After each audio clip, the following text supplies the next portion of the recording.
Hi, and welcome. You're listening to the X22 Report. My name is Dave, and this is episode 843B, and today's date is December 15th, 2015, and the title of the episode is U.S. and Saudi Arabia are building an army to invade Syria.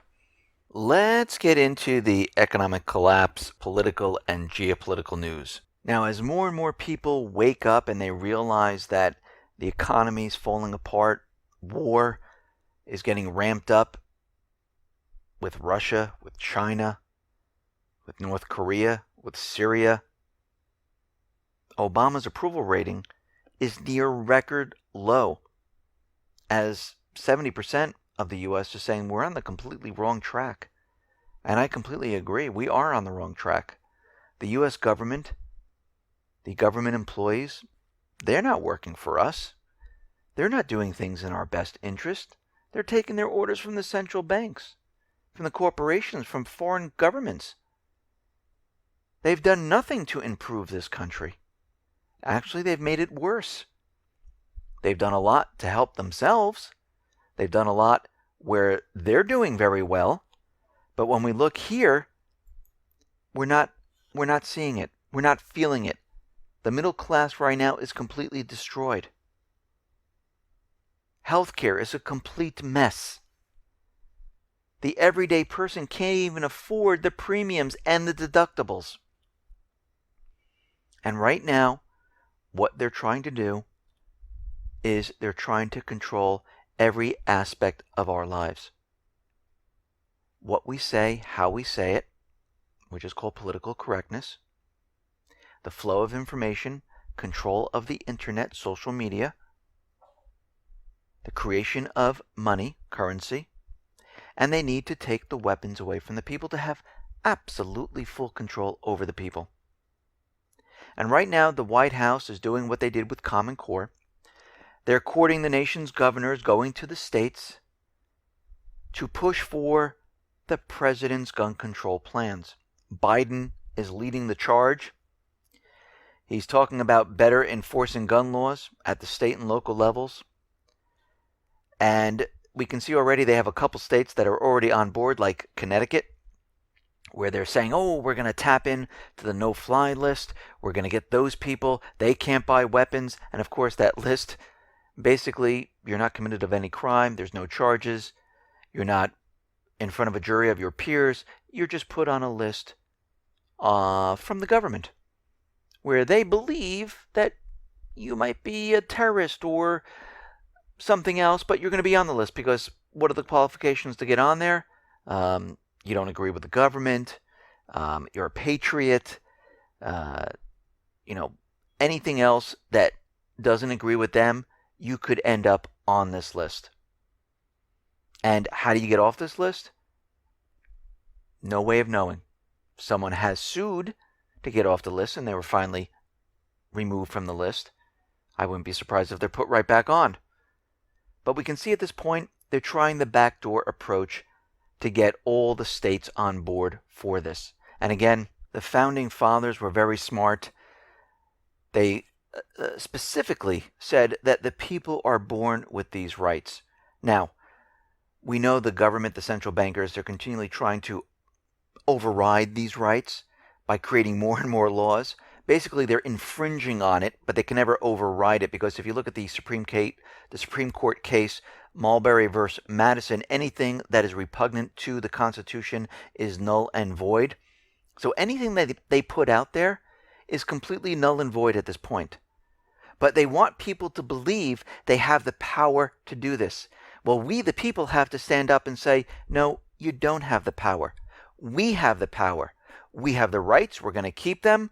And you cannot take them away, and we will use them every chance we get. Now, we know a lot of countries around the world are trying to, how should I say this, limit free speech, which is controlled speech, which is permitted speech. And already in Germany, what do we see? Google, Facebook, Twitter, they have agreed to delete hate speech, deemed illegal in Germany within 24 hours. So complaints will be examined by special teams, and the benchmark to be applied will be German law and no longer just the terms of use of each network. The three internet giants and the Justice Ministry said in a joint statement on Tuesday that the social networking sites will also make it easier for users and anti-racism groups to flag hate speech posted online. So if somebody doesn't agree with anything you're saying, they're going to report you. So we're basically turning this into controlled speech because it's no longer free, because they're controlling what you say on social media in Germany, and they'll only permit what they want. Now, free speech, I hate to say this, includes everything, because who decides what hurts who? Because everyone is in a different religion, everyone is a different race, everyone is a different everything. What offends you might not offend me. So what they're doing right now is they're creating all these rules to make sure you can't say anything. That's what this is about. Have we not learned from our past? We've seen this before. Because who has the right to tell you what you can or cannot say? Nobody. That's what real free speech is. You're allowed to say it, you're allowed to express your opinion, and it doesn't matter if people like it or not. If you don't like it, don't listen. If you don't like it, don't look at my Facebook, don't look at my Twitter, don't look at anything I say. But this is the first part where they're trying to control what people say. And then they'll take it a step further. If we go back to the days where they burned books, why did they do that? They did this because there were certain things in the books they didn't want people to see or read about. It could have been hate, could have been racism. And they're doing the same thing today. And instead of books, they're turning it towards social media. And they're using it there. I mean, I just read there's a school in Pennsylvania that's going to ban Huckleberry Finn. I mean, remember, in our history, there were certain times when people used certain words. And back then, it was okay. If we remove all that, you can't get a bearing on the history. And you have to take it into the context of when it was written. But we can see what they're doing at this point. They want full control over every single person. Now, out in Crimea, we understand that the Kiev government brought down the entire power infrastructure for Crimea. Russia basically took 2 power lines. They brought them into Crimea. One of them they powered up, and the second power line they're powering up right now. And the first power line provided about 260 milliwatts or megawatts of power, which started on December 2nd. And they're going to increase the power supply by another 230 megawatts. And what they really want to do is bring another 2 in there to bring it up to 800, because this is what the island needs to power pretty much everything. And they will be completely off of the power grid of Kiev at this point. So whatever Kiev was trying to do, it completely backfired once again. Ukraine's central bank and Poland have agreed on the opening of a €1 billion credit line. That's what Ukraine needs. It needs more debt because, as we know, the entire economy is completely falling apart. Now, we understand that the Minsk agreement expires at the end of this year, and there were certain things in the Minsk II ceasefire agreement which Kiev had to abide by, which, of course, they haven't. And they're saying that they needed to make amendments to its constitution, which basically allowed the southeastern people to have decentralized power in Ukraine and have local elections. And all of this was supposed to be done by the end of 2015. And they haven't done any of this. Yes, they talked about it. They said they were doing it. But it hasn't been done. Instead, what they're doing is they're moving their military assets up to the contact line, moving the military assets up to Crimea.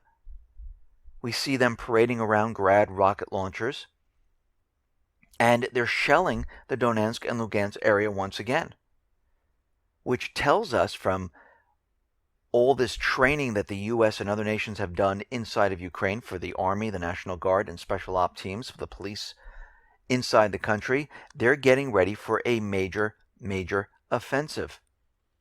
Now, out in Russia, Putin has signed into law a bill which allows the Constitutional Court to overrule the decisions of international courts if such decisions contradict the principle of supremacy of the Russian Constitution.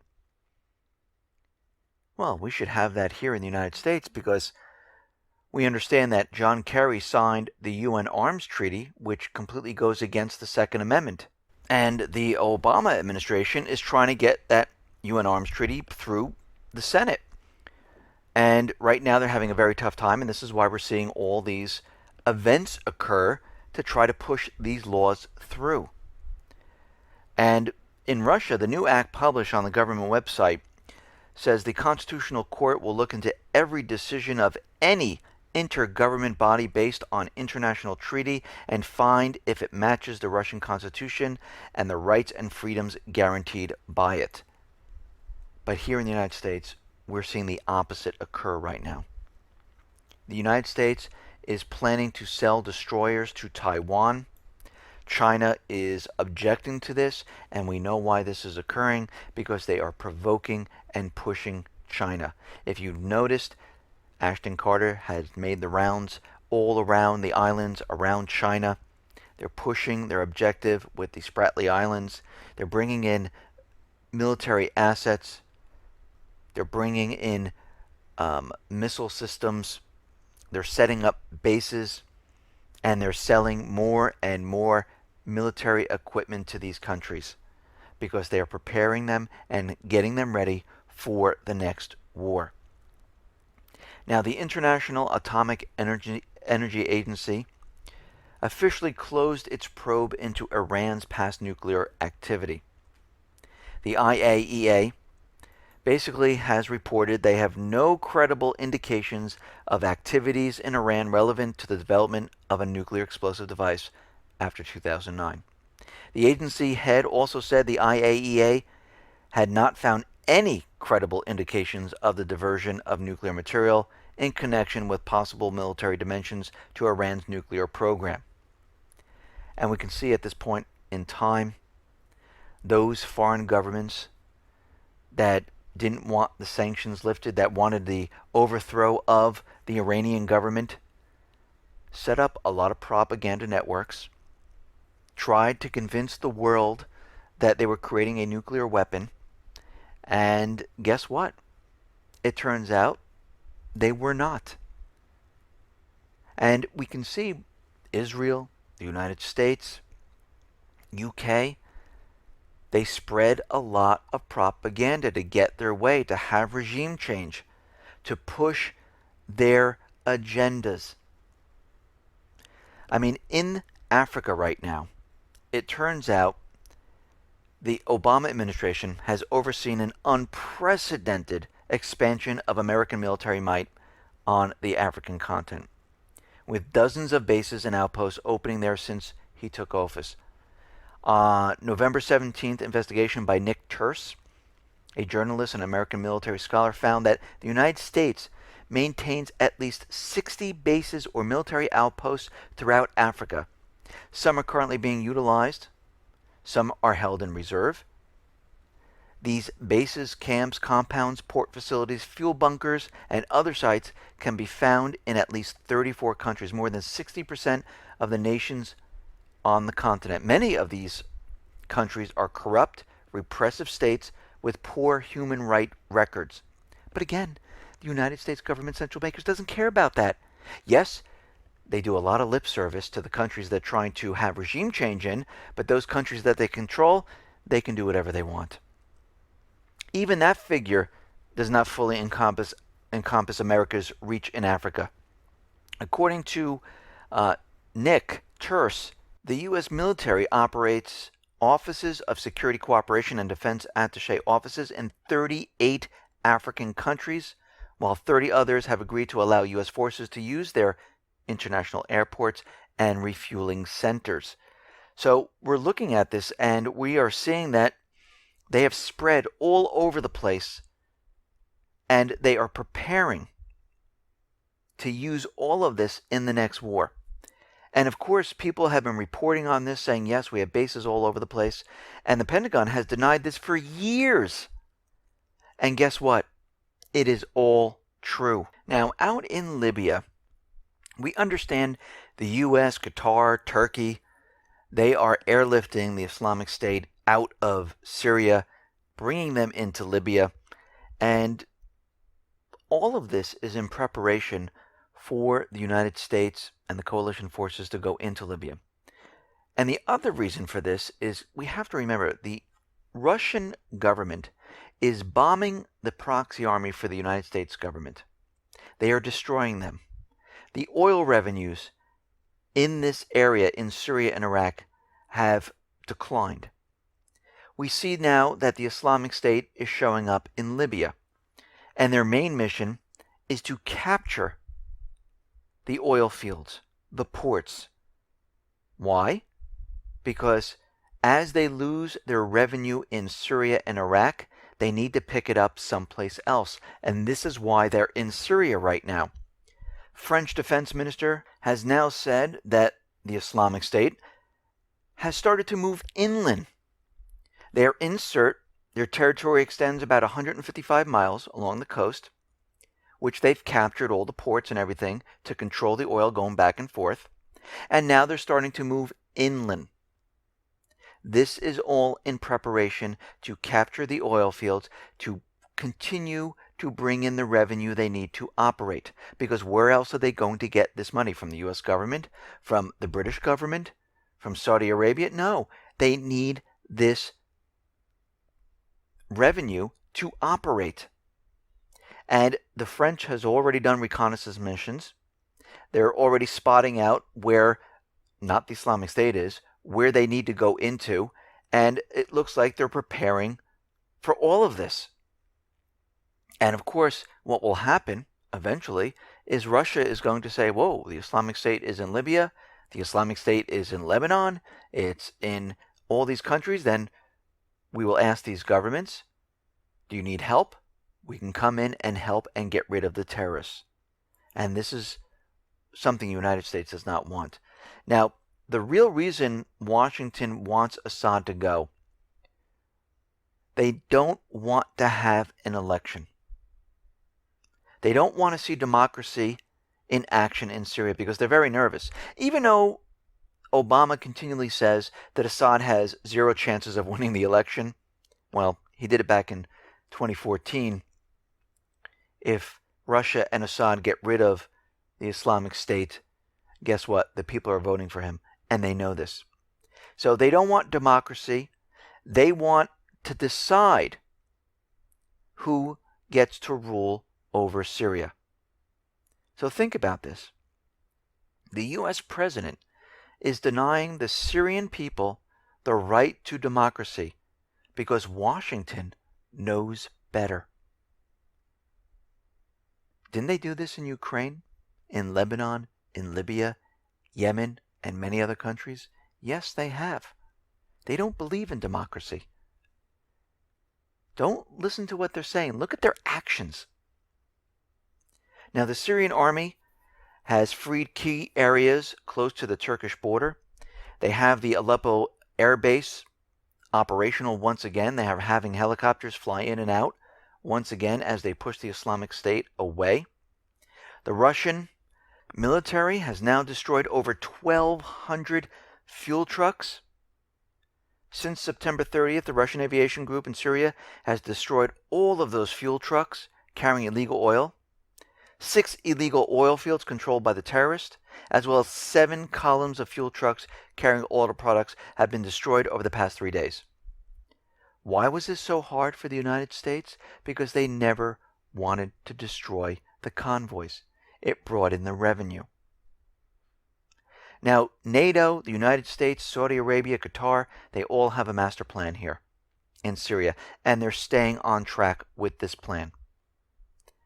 The NATO master plan for northern Syria in the next few weeks and months essentially features US, UK, and Turkey fighter jets. This is going to be sold to the global public as a coalition effort. The master plan, under the cover of bombing the fake caliphate, would ideally open the way to a de facto safe zone across northern Syria. They're still doing this, which in reality is a no-fly zone. But we have to remember at this point is that Russia and Syria, since they have the S-400 and the S-300, they have the no-fly zone. But they're going to attempt this because this will allow this safe zone to harbor thousands of moderate rebels. You know, al-Nusra, Islamic State, Al-Qaeda. So basically, Turkey is going to spin this as they're protecting the Turkmen in northern Syria. And NATO is totally in sync with Turkey because after the safe zone is created, NATO is going to protect it. And they're going to say it's separate and apart from Syria. And of course, this is completely illegal. Of course, this goes against Resolution 2249, and they're not abiding by it. Russia is abiding by Resolution 2249 because they have the permission and they were authorized by the government of Syria. Turkey, Qatar, Saudi Arabia, France, US, England, they don't have permission. They're in violation right now. And Turkey is going to continue basically denying passage of Russian ships through the Bosphorus. They're going to continually push some type of false flag to try to get Russia to do something. And we can see right now that they're doing exactly what they did in Libya. Their master plan basically is saying that they're liberating this portion of land for the moderates. Basically what they did in Libya. No different. So what we're seeing at this point is they're still on track with their plan. Now, Saudi Arabia and Qatar and Turkey have put together a tremendous army. Saudi foreign minister is saying that they are talking to other Gulf states about sending special forces into Syria.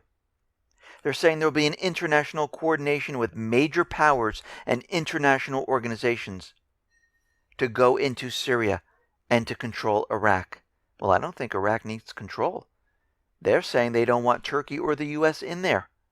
But it doesn't matter. Their plan is in motion. They're building up the force, getting ready to move forward with this.